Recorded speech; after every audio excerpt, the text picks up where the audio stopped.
Good morning. Welcome to our webinar today. We're going to go a little fishing here, talking about It Was Such a Little Fish.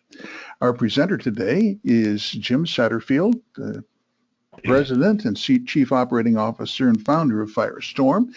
This is part of the Crisis Coach webinar series that is presented by the Georgia Independent School Association.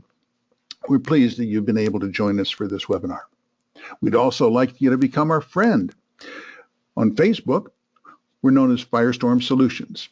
Our Twitter, you can Twitter us and tweet us on Firestorm Soul. There is a hashtag. That hashtag is Crisis Coach. Firestorm transforms crisis into value and empowers you to manage risk and crises. Firestorm expertise is crisis management, critical decision support, crisis communications, crisis public relations, and consequence management. Please keep in mind that the presentation today is not complete without the accompanying oral comments and discussion. The work product must be read in conjunction with advice from your organization's personal counsel. In addition, do not interpret this information as legal advice or legal opinion. Firestorm is delighted to have a long, ongoing relationship with our good friends at the Georgia Independent School Association. This is the second in the 2016 Crisis Coach webinar series. We have them once a month. We've had them for a couple, 3 years back. You can go to firestorm.com and watch past webinars. You can also register for future webinars there. And I'll jump in at this point, Bill. Okay. Jeff couldn't be with us today. Normally at this point, Jeff would be talking about upcoming events at the Georgia Independent School Association and opportunities, and they are legion, and I think that's one of the big advantages that all our schools here in Georgia have is the association and what it can do for you. There is an event you might want to put on, there are 2 events that you want to put on your calendar today. One is that there is a workplace violence active shooter exercise for schools scheduled on February the 18th at 2 o'clock. It's a 2-hour virtual exercise, and it gives you a chance to have your crisis team sitting around the table and experience what it's like to make a decision in a crisis. I think it's a great opportunity. There is no cost, and so that's something that you will want to take advantage of and do that. We did one for businesses on Monday. We had 1,050 businesses registered for that event to look at what this means within the workplace. Obviously, within a school setting, it's even that much more critical.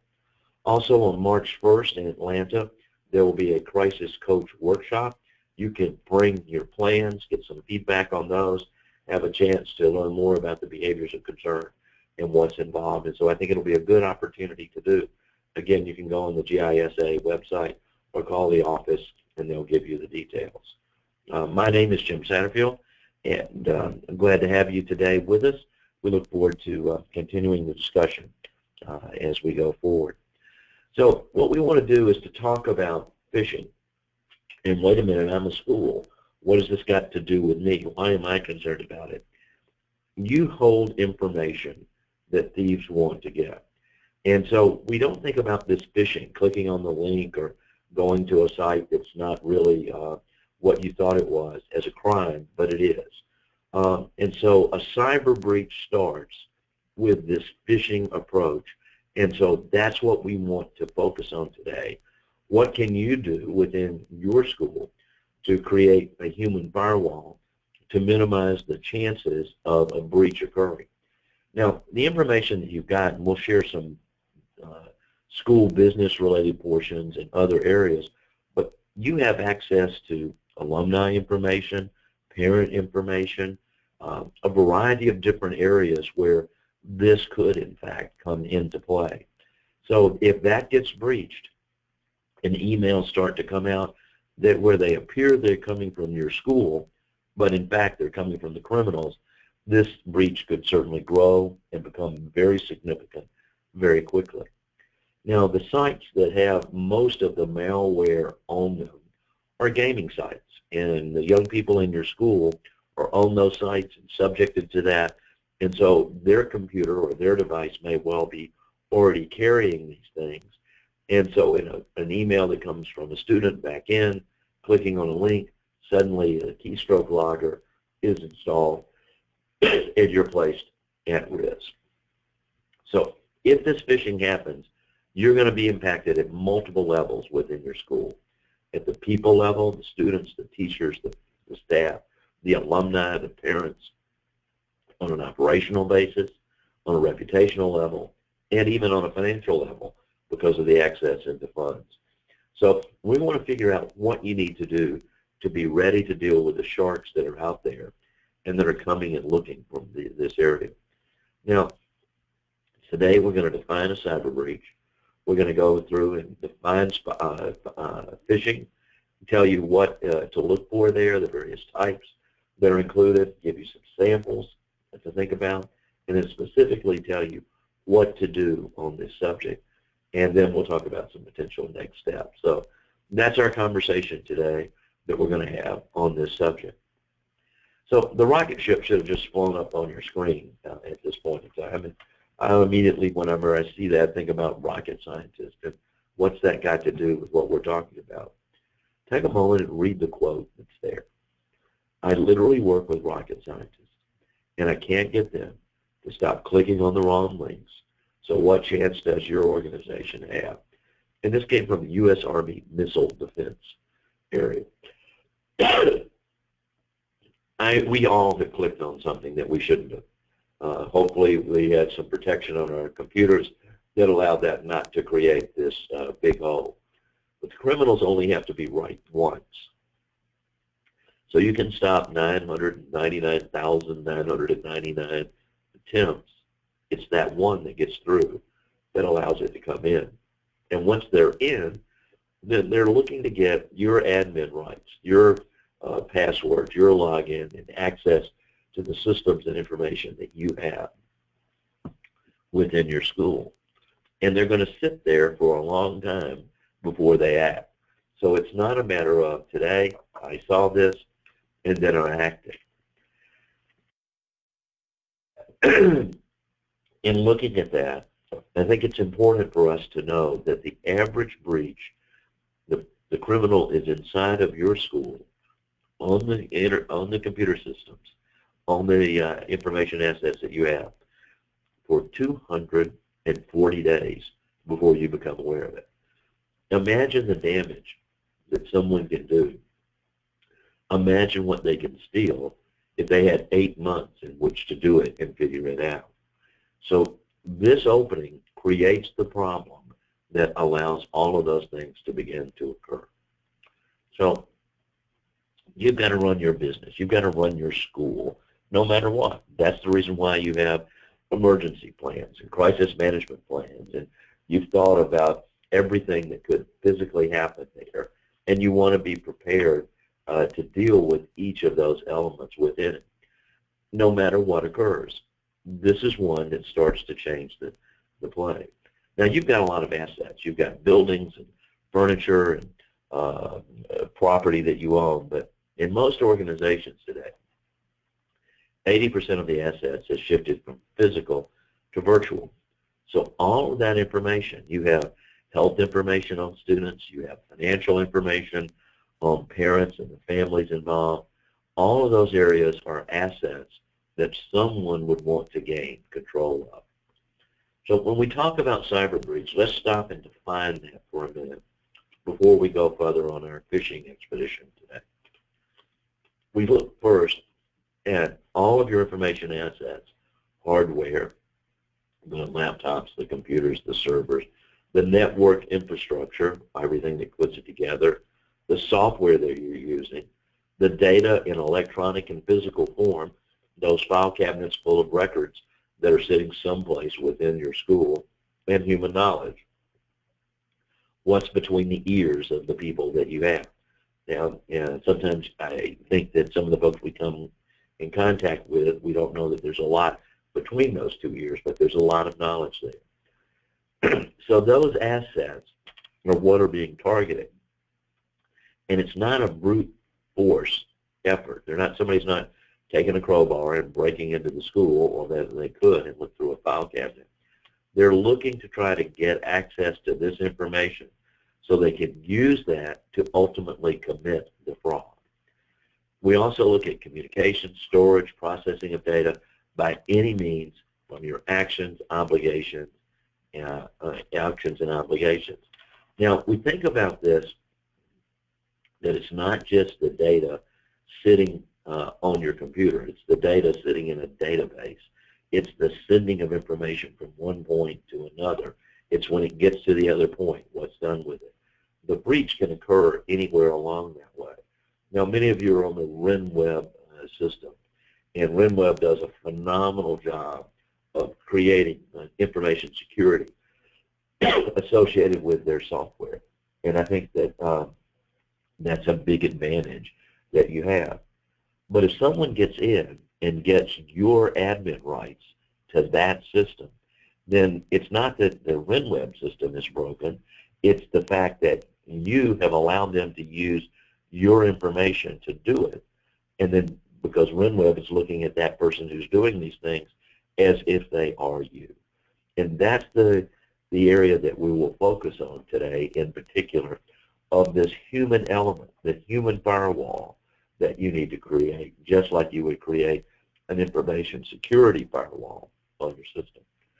And then finally, unauthorized security events resulting from intentional and unintentional electronic or human actions. Now, just like with everything else, phishing creates a problem. And every crisis is a human crisis. Normally when we talk about that, we talk about it from a perspective of what's the impact, what is this going to mean, and we think about our students and the families, the parents that are involved at this point in time.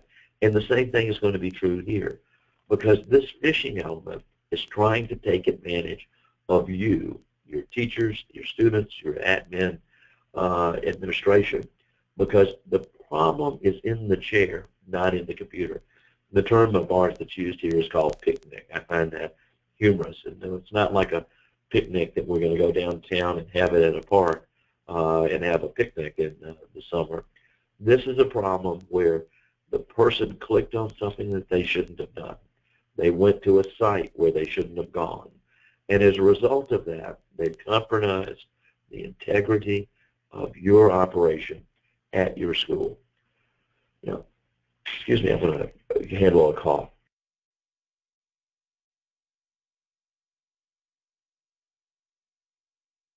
And I'm back, and you didn't get to hear that cough come out.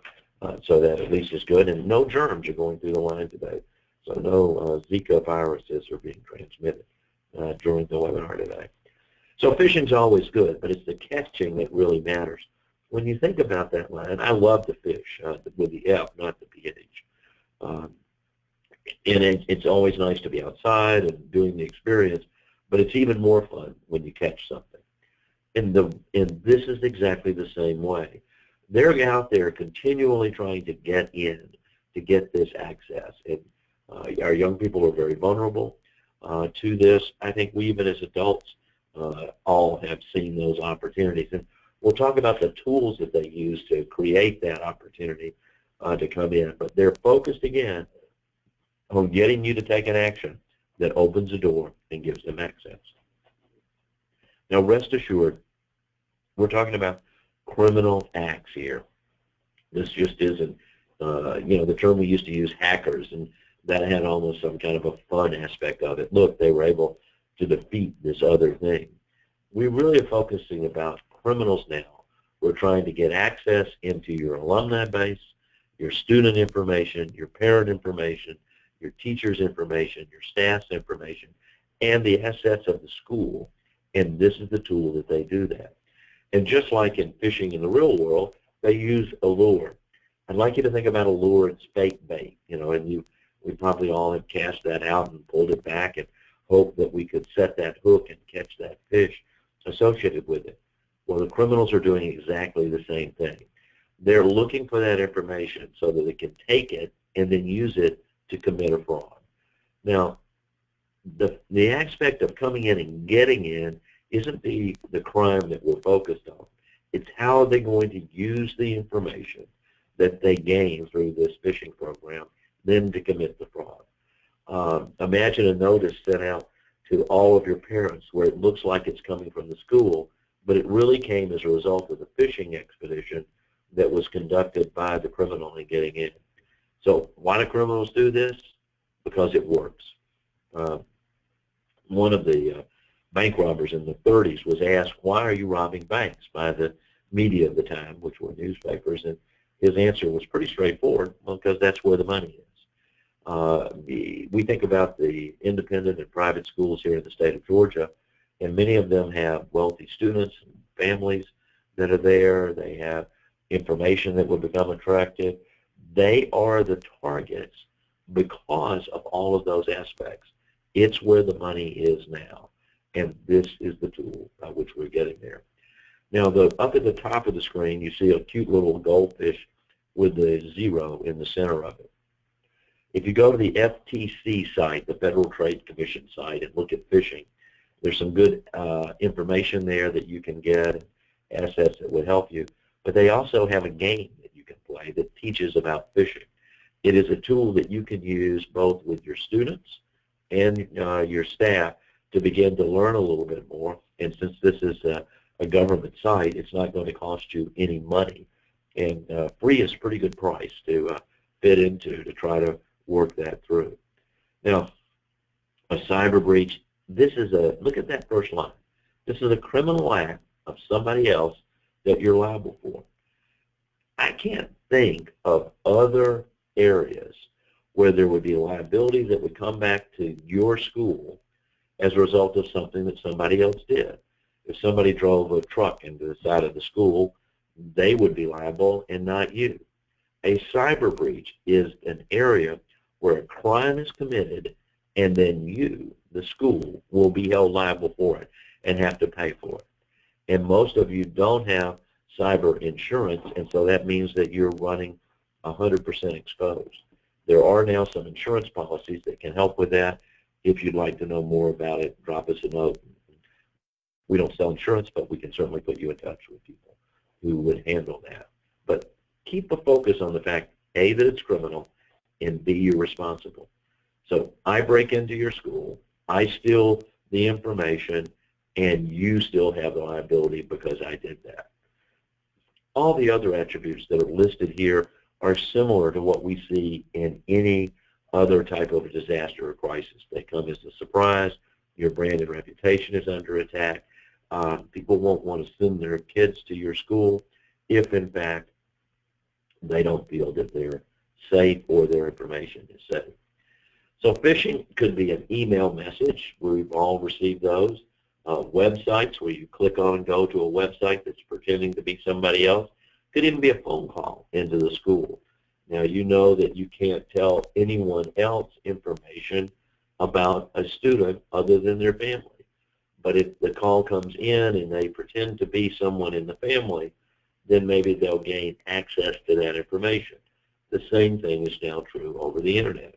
And in many cases, you'll see all three of these elements used in the phishing area. There might be a message with a link to a website. There could be a follow-up call that's requested, and it's all designed to steal money. Now, it may not get the money initially from you, but they'll use the information that you give them to, in fact, get money from somebody else. But you're the source of it. They're looking to get malicious software onto your computer so they can steal the information. And now the software isn't just, well, you know, Jim, I don't have much on my computer. But if you look at a keystroke logger, you may well be able to see, well, this is what his password is for this area. And here's where he goes to click into it. You then would have given them, you would identify the door to enter your school, and you've given them the combination to the lock on the door. That's what phishing really focuses on. And they leverage human engineering to do this. I think we're all trusting. Clearly, those of you that, and thank you for all you do to help to educate our young people every single day in the schools, but they use that to gain your trust, and then they'll use it for the other purpose. They want to get you to hand over that information and take advantage of it. The other thing they do, in addition to trying to social engineer this around trust, is to do it around greed. Oh, you just won this big thing, or oh, you had this other opportunity to get in, and that's what they're looking for in order to gain that access. Now, phishing takes advantage of trust. You may not be able to tell the site is being visited or is not what you think it is, that it's not real. But you get that email, and it looks like it's somebody you know, when in fact it's not. It's the criminal who's maybe gotten into them and then copying what appears to be their email to get to you. Or you may be going to a website that you think is safe when in fact it's the criminal's website that he's created to look like it's the one that you would normally go to. They're looking for personal information, and we'll give you some ideas about what that sensitive information looks like on the next couple of slides.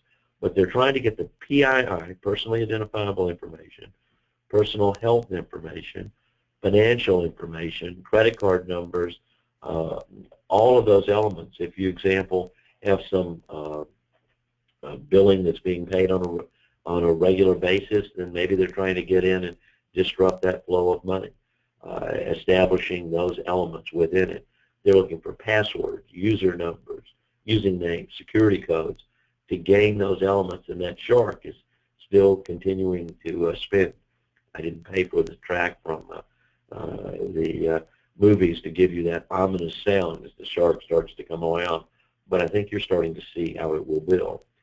This is data that people are concerned about, and this is data that the criminal is trying to get. You may not have all of these, but you can see that how it would make a difference. Look there, disciplinary action, health insurance applications, rehab participation. Imagine if the information regarding one of your students who was having difficulties, who was getting help, suddenly got out and it became aware that your school was the source or the reason why it came out. Unpublished phone numbers, private email addresses, all of those elements could be considered in that data. And where it says employee, think student and teacher, think parent, think alumni. And then commercial information. You'll see this is heavily skewed toward financial information that would be there, contact information, who to deal with, what are those elements that could be associated with it. And so what they're looking for is to be able to match those things and use these for, in essence, a cyber key into your business and your school to take advantage of it. Now, what does it look like? Again, this is off that same website that I recommended earlier to you, the FTC website, and the game about clicking to learn about what cyber breach is all about, and phishing in particular, and how that works. So let's go through what to look for.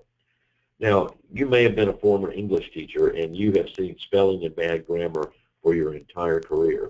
Well, welcome to the wonderful world of phishing. And if we were to turn the clock back 5 or 10 years ago, it was even more egregious. But here we're looking for some things that just don't seem to be quite right. Maybe instead of using T-H-E-I-R, they use T-H-E-R-E, there for there. And that would be an indicator, or there's bad grammar. Now, again, a few years ago, this was much more common, but obviously our criminals have gotten better at spelling correctly and having that information.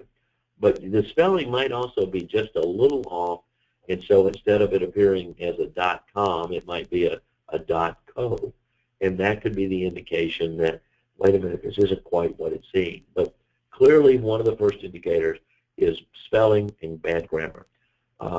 So most of those 8th grade reports that you've read, or book reports, that could be a grounds for potentially phishing also.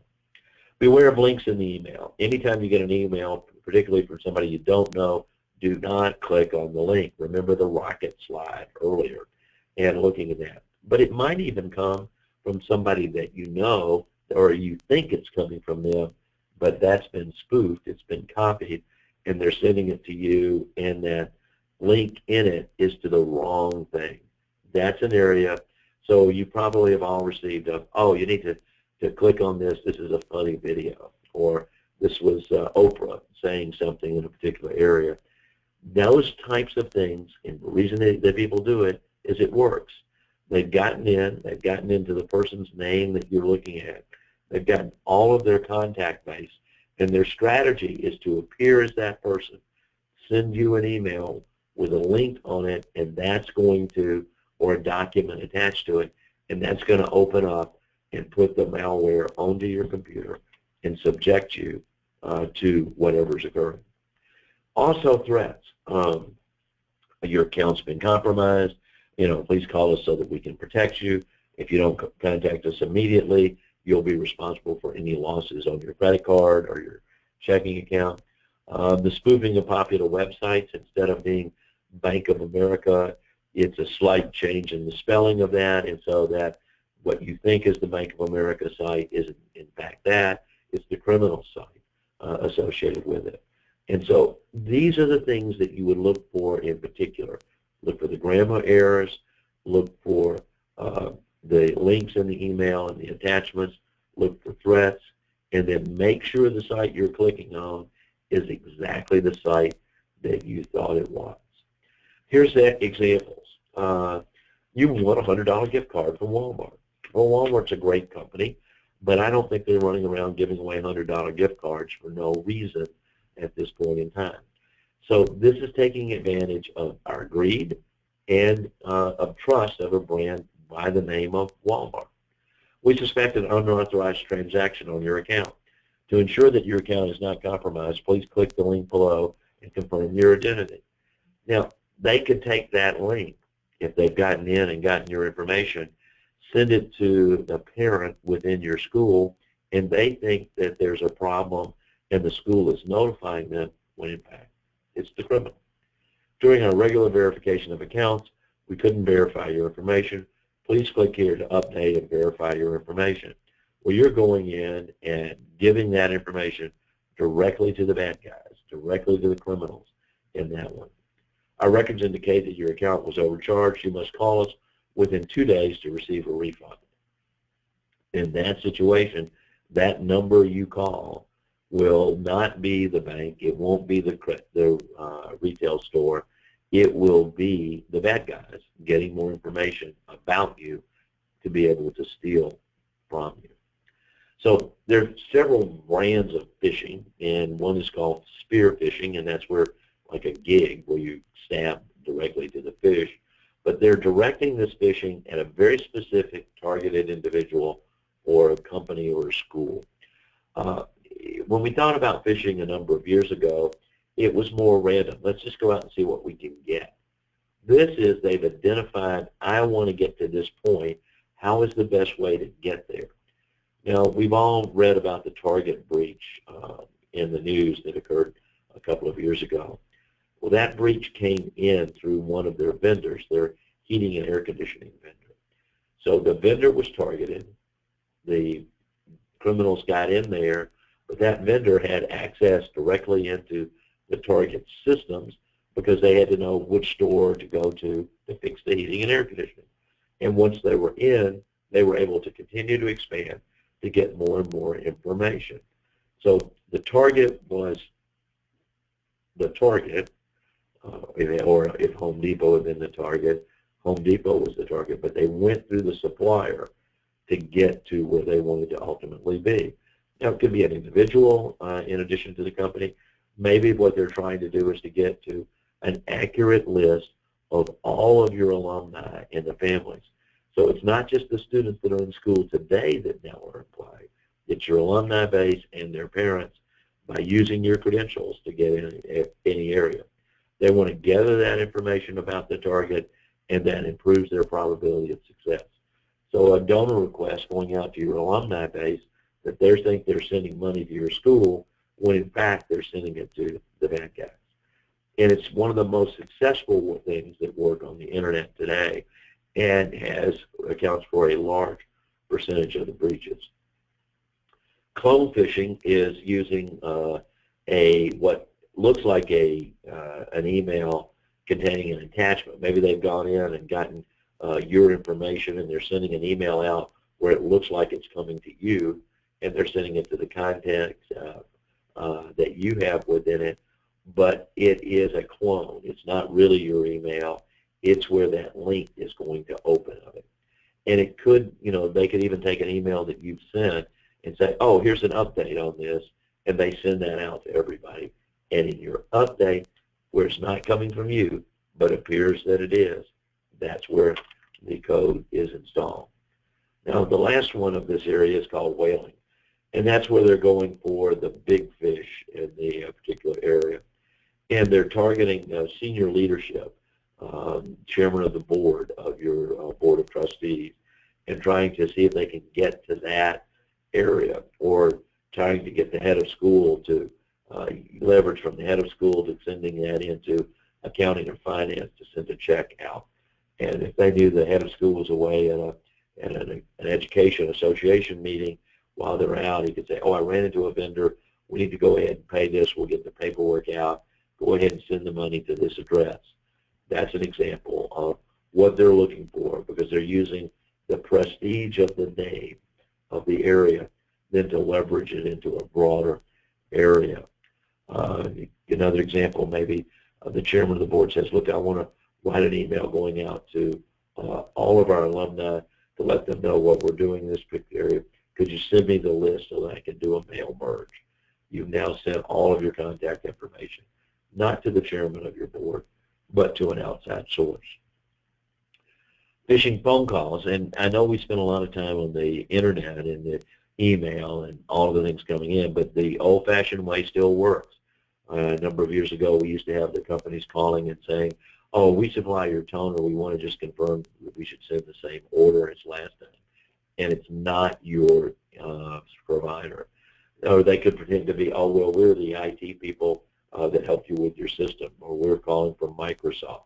And they try to gain your trust, get your username and password, and then, or ask you to go to a website to install some software or to log in. And you've got to treat any of these unsolicited calls with skepticism. Do not provide personal information or information within your school.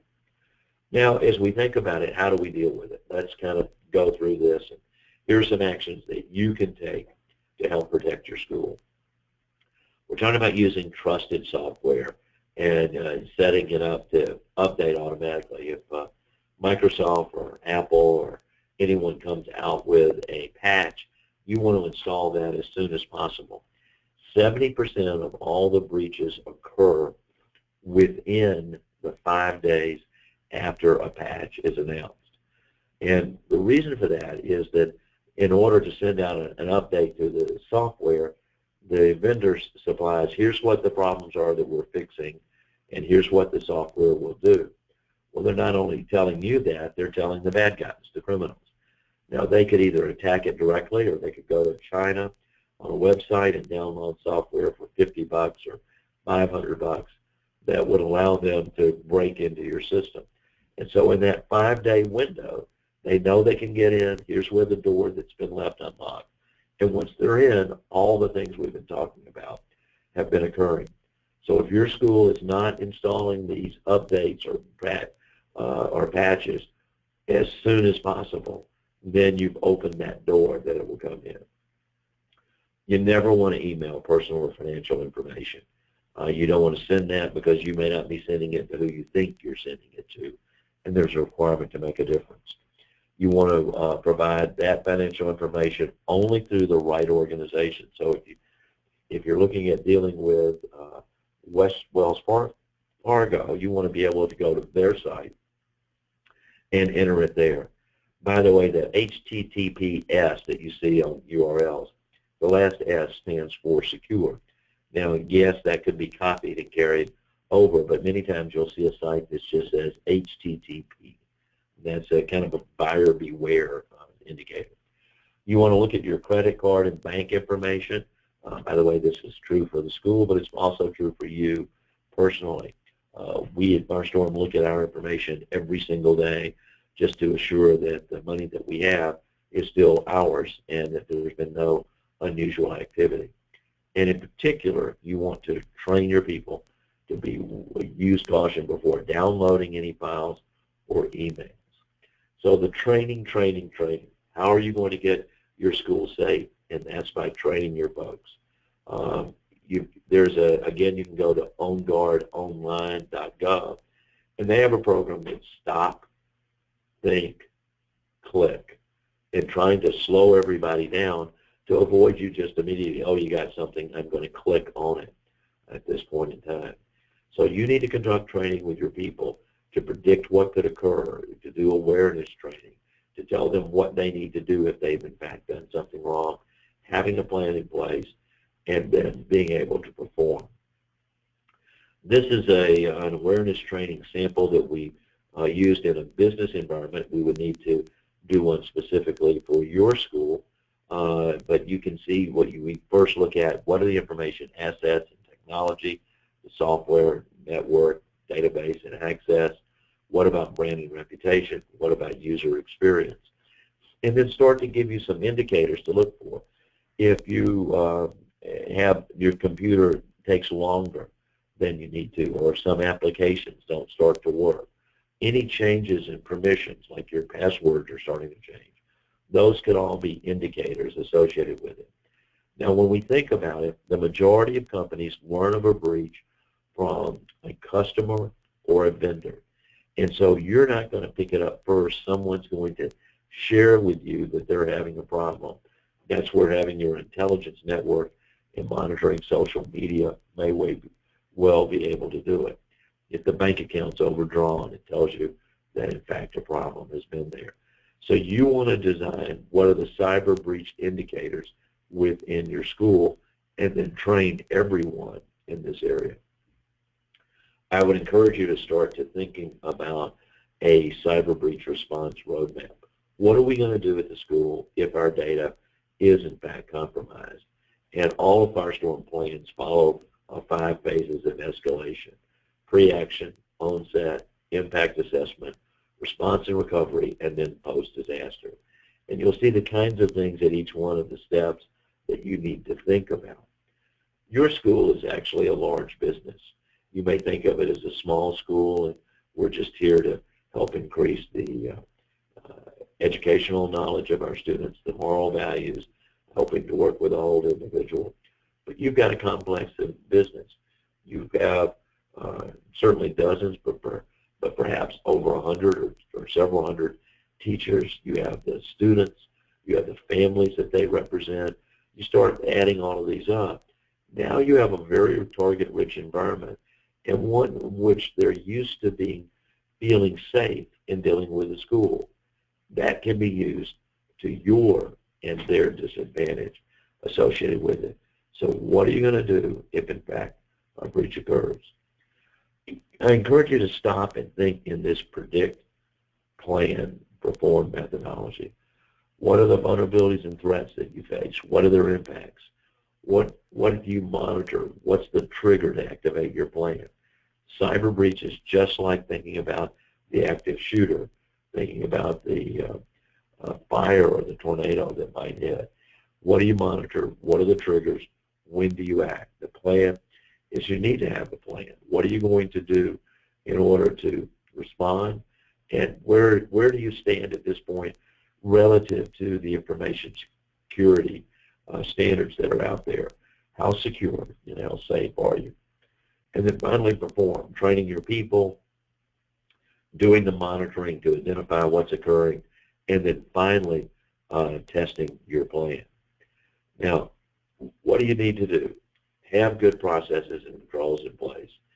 Only provide access that's needed. Don't automatically give everyone within the school access to everything. Why do they need access to that database?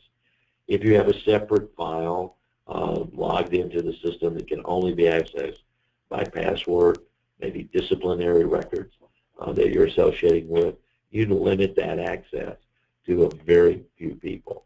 That's going to control and provide security. You need to have monitoring of the access and update it.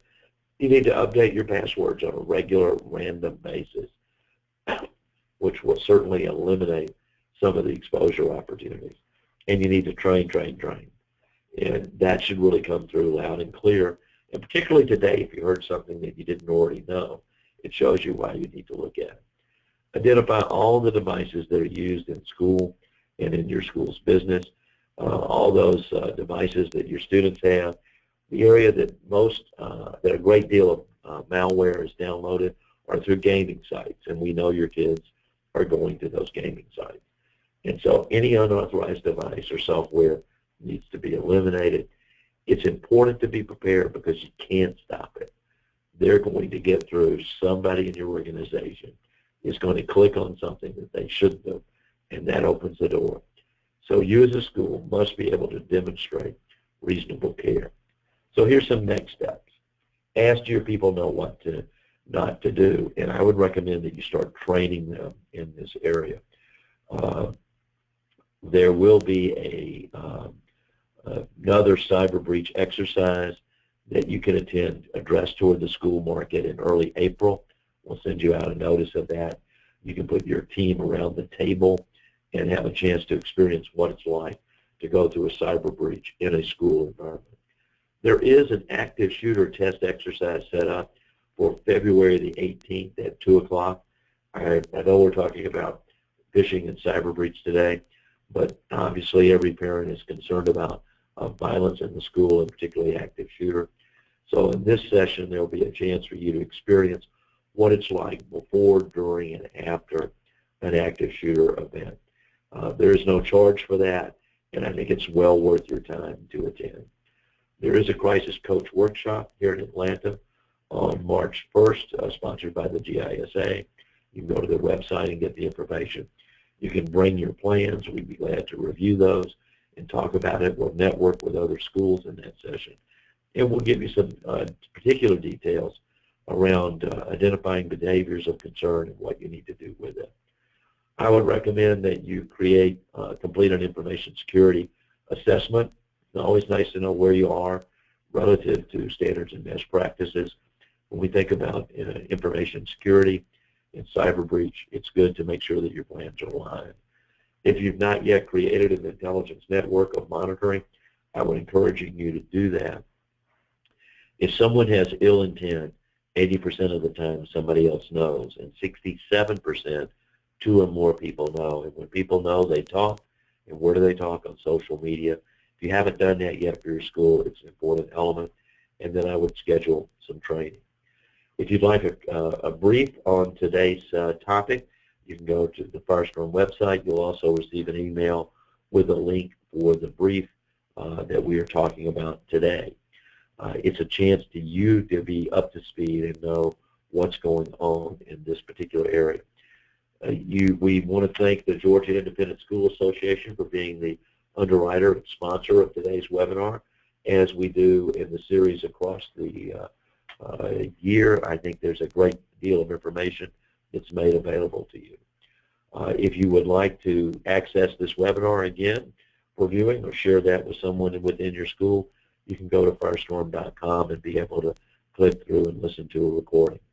If you've got questions, send us an email at webinars@firestorm.com or pick up the phone and call us at 800-321-2219. We'd be certainly glad to help you. Thank you for all that you're doing every day in the lives of our young people and the values and the work that you have placed there. Phishing, unfortunately, is going to continue to occur, and you're going to continue to be the target. Our goal today was to try to give you some insight and to point you in the right direction. If you've got questions, don't hesitate to reach out. I hope to speak with you all on February the 18th in the active shooter exercise, and then see you in the workshop on March the 1st. Thanks, everyone. Have a great day. Goodbye.